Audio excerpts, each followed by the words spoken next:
ស្ត្រីម្នាក់នៅតាមផ្លូវបានស្រែកដោយការឈឺចាប់អ្នកពន្លត់អគ្គិភ័យបានចូលទៅជិតហើយបានរកឃើញថាជើងរបស់នាងបានបង្វិល90ដឺក្រេទៅចំហៀងមានបុរសម្នាក់ដែលក្បាលជាប់នឹងកញ្ចក់បុរសនោះប្រកាច់ដោយមិនអាចគ្រប់គ្រងបានអ្នកពន្លត់អគ្គិភ័យបានឡើងទៅលើដំបូលរថយន្តខណៈគាត់ហៀបនឹងក្បាលបុរសនោះ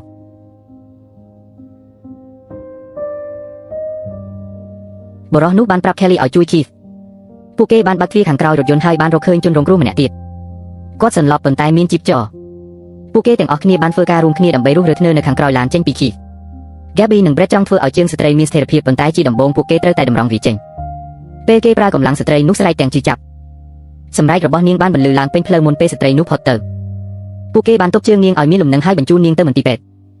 ឥឡូវនេះពួកគេអាចផ្ដោតលើក្បាលរបស់បុរសដែលជាប់គាំងនៅក្នុងចក្រពួកគេគ្រោះក្បាលគាត់ដោយឲ្យកាត់ចំហៀងនៃកញ្ចក់ដើម្បីរំដោះគាត់ក្មេងនោះយកកន្សែងគ្រប់ក្បាលអ្នកពន្លត់អគ្គិភ័យបានដោះកន្សែងចេញហើយឃើញរន្ធគ្រាប់កាំភ្លើងនៅលើក្បាលរបស់គាត់ពួកគេបានពិនិត្យយ៉ាងយកចិត្តទុកដាក់និងបានរកឃើញថាមុខរបួសនេះពិតជារបួសដោយគ្រាប់កាំភ្លើងមែនលើពីនេះទៅទៀតមិនមានរបួសនៅលើក្បាលរបស់គាត់ទៀតទេគ្រាប់កាំភ្លើងប្រហែលជានៅក្នុងក្បាលរបស់គាត់ប៉ុន្តែហេតុអ្វីបានជាមានរឿងនេះកើតឡើងម្ដាយមើលទៅភ័យខ្លាចក៏ចង្អុលទៅជញ្ជាំងមានរន្ធគ្រាប់កាំភ្លើងនៅជញ្ជាំងវាបានប្រែក្លាយថាមានការវាយប្រហារដោយកាំភ្លើងនៅក្បែរនោះគ្រាប់កាំភ្លើងមួយគ្រាប់បានឆ្លងកាត់ជញ្ជាំងហើយបានបាញ់ទៅលើក្មេងប្រុសសំណាងល្អជញ្ជាំងបានបន្ថយការប៉ះទង្គិចរបស់គ្រាប់កាំភ្លើងទើបក្មេងប្រុសមិនស្លាប់នៅនឹងកន្លែងខណៈនេះមានក្មេងទំនើងមួយក្រុមបានឡើងពីជាន់ក្រោមជាក់ស្ដែងប្រដាប់អាវុធបន្ទាប់មកក៏មានការបាញ់ប្រហារយ៉ាងសាហាវនៅជាន់លើគ្រប់គ្នាបានក្រាបចុះក្រោមយ៉ាងលឿនដើម្បីគេចពីវានៅពេលនេះឧត្តមសេនីឯកបានភ្ជាប់កុងតាក់បំពង់ពន្លត់អគ្គិភ័យជាមួយនឹងស្រោមដៃរបស់នាងបន្ទាប់មកបោះវាដោយផ្ទាល់ទៅក្នុងឆាកប្រយុទ្ធផ្សែងហុយចេញយ៉ាងសន្ធោសន្ធៅបណ្ដាលឲ្យក្រុមក្មេងទំនើងរត់គេចពីផ្សែងហុយផ្សែងឆ្លៀតឱកាសនេះទីបំផុតគេបានយកក្មេងប្រុសនោះឡើងលើរថយន្តសង្គ្រោះភ្លាមនោះក្មេងប្រុសក៏ចង់ផ្លុំច្រមុះក្រោយពិនិត្យរួចគ្រូពេទ្យបានឃើញវត្ថុមិនស្គាល់មុខនៅក្នុងរន្ធច្រមុះក្មេងប្រុសនាងបានដកវាចេញយ៉ាងលឿនវាជាគ្រាប់កាំភ្លើងដែលបានបាញ់ទៅលើក្មេងប្រុសស្ត្រីនោះគ្របមុខហើយអង្គុយលើដីទាំងឈឺចាប់និយាយថាច្រមុះរបស់នាងត្រូវបានវាយដោយអ្វីមួយពេលនាងដោះកន្សែងចេញបំណាច់នៃច្រមុះរបស់នាងត្រូវបានកាត់មួយសន្ទុះមុននេះគ្រូពេទ្យបានហៅគ្រូពេទ្យជំនាញចុះទៅពិនិត្យភ្លាមស្ត្រីនោះបាននិយាយថាមានអ្វីមួយបុកនាង Brett មើលទៅវាប្រែជាដ្រូនហើយស្ត្រីនោះរបួសធ្ងន់ធ្ងរណាស់ច្រមុះរបស់នាងភាគច្រើនត្រូវបានកាត់ចេញស្ត្រីបាននិយាយថានាងឮសំឡេងស្រែកឆោឡោពេលនាងងាកទៅមើលដ្រូនបានបុកនាងនៅពេលនោះម៉ាគីបានរកឃើញបំណាច់នៃច្រមុះហើយបានប្រកល់ទៅ Brett ការកាត់មើលទៅស្អាតណាស់វាគួរតែអាចត្រូវបានភ្ជាប់ឡើងវិញរំពេចនោះសំឡេងហូកកញ្ជ្រៀវក៏លឺឡើងម្ដងទៀតយន្តហោះគ្មានមនុស្សបើកបានចាប់ដើមម្ដងទៀតស្ត្រីបានឃើញថាជាក្មេងប្រុសមកពីផ្ទះអ្នកជិតខាងដ្រូនហោះឡើងម្ដងទៀតហាក់ព្យាយាមគេចពីកន្លែងកើតហេតុនឹកស្មានមិនដល់ចាំបន្តិចទៀតម៉ាគីបានដើរកាត់រន្ធមួយហើយប្រកល់ភារកិច្ចទៅ Brett ម៉ាគីបាននិយាយថាចាប់តាំងពី Brett មានថ្មីនេះនាងកំពុងស្ថិតក្រោមភាពតានតឹងជាច្រើននាងអាចនឹងប្រើវិធីព្យាបាលដោយ Smash នៅលើយន្តហោះគ្មានមនុស្សបើកដូច្នេះ Brett បានយករន្ធខណៈពេលដែលម៉ាគីថែរក្សាស្ត្រីហើយបន្ទាប់មកគ្រោះថ្នាក់ចរាចរណ៍បានកើតឡើងសាលាសិស្សដែលនៅក្នុងរថយន្តសាលាបានជាប់នៅខាងក្នុងដូចដែលអ្នកពន្លត់អគ្គិភ័យកំពុងរៀបចំដើម្បីជួយសង្គ្រោះពួកគេអ្នកបើកបររថយន្តបានព្រមានយ៉ាងខ្លាំងអ្នកពន្លត់អគ្គិភ័យបានឈប់ភ្លាមសៀ137គឺជាសារធាតុបង្កមហារីកវិទ្យាកម្មហើយប្រអប់មួយក្នុងចំណោមប្រអប់ទាំងនោះត្រូវបានខូចខាតរួចហើយពេលស្រុកចូលទៅក្នុងខ្លួនលទ្ធផលពិតជាអាក្រក់ណាស់ប្រធានក្រុមបានតាក់ទង Hazmat យ៉ាងឆាប់រហ័សប៉ុន្តែសិស្សបានភ័យខ្លាចរួចទៅហើយពួកគេបានគោះទ្វារយ៉ាងអន្ទះសារក្មេងប្រុសម្នាក់ព្យាយាមបើកបង្អួចប៉ុន្តែអ្នកពន្លត់អគ្គិភ័យបានប្រាប់គាត់ឲ្យបិទវាយ៉ាងលឿនអ្នកពន្លត់អគ្គិភ័យត្រូវតែប្រាប់ការពិតដល់ពួកគេហើយក្មេងបានភ័យខ្លាចនិងបិទសក់បង្អួចដូចអ្នកពន្លត់អគ្គិភ័យដកដង្ហើមធំដោយភាពធូរស្រាលអ្នកបើកបររថយន្តបានចុះពីយន្តគាត់ពាក់ស្រោមដៃយឺតប្រាប់ពីការមានកូនរបស់គាត់ហើយសង្ឃឹមថាបើកូនគាត់ធ្លាប់មានបញ្ហានរណាម្នាក់នឹងឡើងឋានៈដោយគាត់កំពុងធ្វើឥឡូវនេះគាត់បានងាកទៅរកគ្រោះថ្នាក់មួយជំហានម្ដងគាត់បានរើសយកស៊ី137សាហាវនោះដោយប្រុងប្រយ័ត្នបន្ទាប់មកបិទគម្របធុងយ៉ាងលឿនមិនអើពើនឹងការជិះចាប់នៅក្នុងខ្លួនរបស់គាត់ការភ្លើងបានឆាប់ឆេះនៅក្នុងប្រអប់អគ្គិសនីផ្សែងក្រាស់ពេញខ្យល់នៅជុំវិញផ្ទះលោតក្មេងតូចភ័យខ្លាចនៅខាងក្នុងហើយស្ត្រីនោះបានស្រែកឲ្យគេជួយនាងបាននិយាយថាខ្យល់បានលើកផ្ទះលោតប៉ះខ្សែភ្លើងរួចក៏ធ្លាក់មកក្រោមបន្ទាប់ពីនោះក៏ភ្លើងបានចាប់ផ្ដើមជក់បារីឪពុកក្មេងប្រុសបានព្យាយាមជួយប៉ុន្តែភ្លាមនោះក៏នៅនឹងកន្លែងគាត់បាននិយាយថាគាត់មានអារម្មណ៍ថាញ័រជើងរបស់គាត់ដេញនោះបានឆ្លងជ្រុនអគ្គិសនីដូច្នេះពួកគេអាចប្រញាប់ប្រញាល់ទៅជួយសង្គ្រោះនៅលើក្មេងនោះពួកគេត្រូវរកវិធីដើម្បីយកក្មេងនោះចេញនៅពេលនេះ Kelly បានណែនាំបុរសដើរថយក្រោយយឺតហើយគេប្រញាប់ទៅមុខភ្លាមដោយនាំបុរសនោះចេញឆ្ងាយពីគេ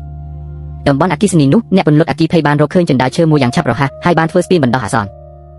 Kelly បានកាត់សំណាញ់ហើយស្រាប់តែមានផ្កាភ្លើងផ្ទុះចេញពីប្រអប់អគ្គិសនីការបញ្ឆេះអ្វីគ្រប់យ៉ាងដែលនៅជុំវិញ Kelly បានលូនចូលទៅក្នុងផ្ទះលោតប៉ុន្តែភ្លាមនោះវាបានដួលរលំគ្រប់គ្នាបានខ្លាចជាដានតឹងខ្លាំងភ្លាមនោះ Kelly បានផ្ដល់សញ្ញាហើយក្រុមអ្នកពន្លត់អគ្គិភ័យបានធ្វើការរួមគ្នាដើម្បីជួយសង្គ្រោះពួកគេនៅលើផ្លូវបានជួបគ្រោះថ្នាក់ចរាចរណ៍យ៉ាងធ្ងន់ធ្ងររថយន្តមួយគ្រឿងមិននឹកស្មានដល់បានធ្លាក់ចូលជាន់ទី2 ในอากีมวยเนี่ยเป็นรถอากีเพย์พยับเอาเปเคยโดยชนะโดยซาแต่ตีตั้งระบบรถยนต์เนอเปนี้วีไอเละจ้องเนเปนากับบ้านเนี่ยเป็นรถอากีเพย์มันเห็นเป็นเยเปเตเลื่อนผู้เก็บ้านที่นี่รถยนต์ดักไซปูจู่โจวิจิบันดาอาซอนเตอร์หนึ่งซุ่มเฟียเนี่ยเป็นรถอากีเพย์สเตลล่ะบ้านลังเลยจนดาดับชียิ้มช่วยสังครูเนี่ยบักบอปีขังกราวตู้ยังนาก็ดาวเจื้องระบบรอเตอร์บ้านจอกแกงอย่างรังมอมสเตลล่าเตอร์ประทอยให้ลุนโจกนงลานบนใต้บนตอบหมอกซุ่มเฟียมันไอตรอมโตรนึงตุ่มรงเนรีแบบนี้บันเตแค่ลีโหลดลังเลยก่อนนับเพลียมโดยปรากำลังเรียนใกล้ระบบกอดดัมเบดซาโตลเอาที่รถยนต์เนี่ยเซนตีบ้านปุ่งเรื่องรถยนต์จิมวยหนังไซปูดาวชียิ้มติ้งวีจิมวยหนังปูเกกำลังที่บ่มพดเจื้องระบบรอนุเตอร์บ้านดอกเจงดาวจกใจให้รมเกลแต่เลยจนดาบนใต้ขณะโตลเอาที่เตอร์บ้านรมคานรถยนต์บ้านเราเอาเจ้าหมกเว้นจิมวยหนังกาคัดคอมแปลงรุมขี้ระบบมนุษย์กรุบนี่รถยนต์บ้านชอบสเตอร์แต่เราเอาเตอร์หมกตีสเตลลามันสเตสเตอร์เตนิ่งบ้านลังอย่างเลือนอ้อสังคม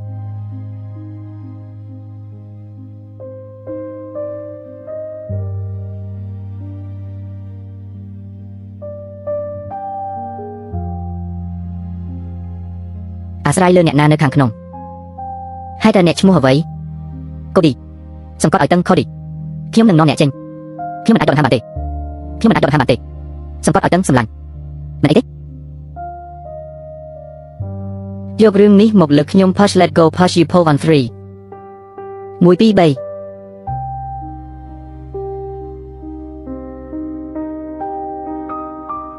นูไฮจีสำนาผู้เก้มันอาจนิยัยทาวิเตเตขยมធ្វើដំណើរទាំងនេះគ្រប់ពេលពួកគេមិនដែលប្រាប់ខ្ញុំពីអ្វីដែលនៅខាងក្នុងហើយខ្ញុំមិនសួរទេយើងត្រូវទៅខ្ញុំមិនទៅទេរហូតដល់បិទនេះអាហ្នឹងខ្ញុំបានរកឃើញសាមូរ៉ៃបន្ថយអ៊ូស្មានដើម្បីទិញពេលខ្លះប៉ុន្តែសន្ទះបិទមិននៅដដែលយើងត្រូវកាន់វាដោយដៃកុំចិត្តសំណាងរបស់អ្នកឃើញអ្វីបិទទេអ្នកនៅក្រៅឃុំយោស្ងប់ចិត្តលោកប្រធានប្រសិនបើយើងរស់នៅតាមរយៈនេះខ្ញុំក៏មិនអាចប្រាប់បានដែរថាតើអ្នកនឹងស្ដីបន្ទោសឬក៏ការសរសើរផ្សេងទៀតដែរការលុកលុយរបស់សាមូរ៉ៃយើងទាំងអស់គ្នាច្បាស់ហើយចេញពីទីនោះឥឡូវនេះខ្ញុំដឹងគ្រប់គ្រាន់ហើយពេលដែលយើងចាក់ចេញពីរឿងនេះវានឹងផ្ទុះឡើងតើអ្នកគិតថាវាដល់ហ្គេមអាគារប៉ុន្មានជំហានធ្វើអ្វីលោត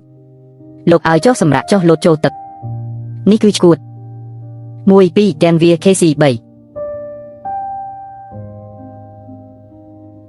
យើងបានចេញរាល់អ្វីដែលយើងអាចធ្វើបានប៉ុន្តែនៅតែមានក្មេងស្រីម្នាក់ដែលយើងមិនអាចអានបានម៉ាក់ប៉ាជួយកណ្ដោដាក់ទីតាំងពីលើអាកាសដូច្នេះយើងអាចដោះលែងអ្នកដំណើរបានខ្ញុំមិនអាចចូលទៅជិតជាងនេះទេចិនដាត្រូវបានពង្រីកយ៉ាងពេញលេញកណ្ដោនេះជាអ្វីដែលល្អបំផុតដែលខ្ញុំអាចធ្វើបាន KC យើងត្រូវរើឡានចាំខាប់ថេងទុកវាទៅណាខ្ញុំអាចទៅរកនាងមិនលោតពីលើអាកាសនោះទេយើងអាចបិទគម្លាតជាមួយនឹងចិនដាដំបូលតោះធ្វើវាកុំបារម្ភយើងនឹងធ្វើឲ្យអ្នកចុះដូច្នេះអស្ចារ្យណាស់សម្រាប់ខ្ញុំអ្វីនឹងមិនអីទេតើអ្នកចង់ព្យាយាមចេញមកនៅលើចិនដាទេប្រយ័ត្នផងសម្លាញ់អ្នកធ្វើបានល្អណាស់ហាខ្ញុំមិនចាប់អ្នកមិនអីទេសូមអញ្ជើញមកអ្នកបានទទួលវាអ្នកទទួលបាននេះកុំមើងងាយនៅទីនេះអ្នកទៅមកជុំវិញ